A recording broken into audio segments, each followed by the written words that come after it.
Hola, avui, mentre el Borbó visitava la colònia, molt ben escortat per la Policia Nacional de Catalunya del govern de la Generalitat efectiu de Convergència i Esquerra Republicana, els últims 3 presidents de la Generalitat, Artur Mas, Carles Puigdemont i Joaquim Torra, contraprogramaven l'acte mediàticament per explicar-vos una cosa extraordinària. Les institucions catalanes, la Generalitat de Catalunya i el Parlament de Catalunya no serveixen per fer la independència. Segons ells, aquestes institucions representatives del poble de Catalunya, aquestes institucions democràtiques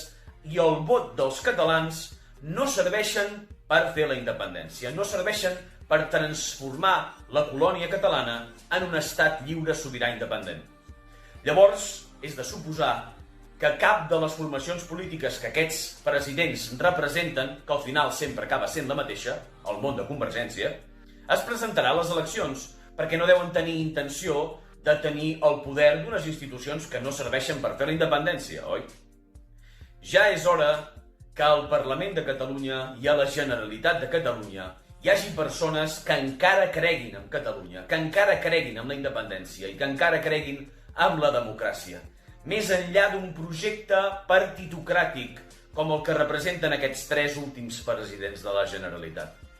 Hem de posar al Parlament i a la Generalitat a homes i dones que tinguin un projecte independentista seriós, que creguin en la independència, que sàpiguen com fer-la, que la vulguin fer i que valorin el vot i la voluntat dels catalans per sobre de tot.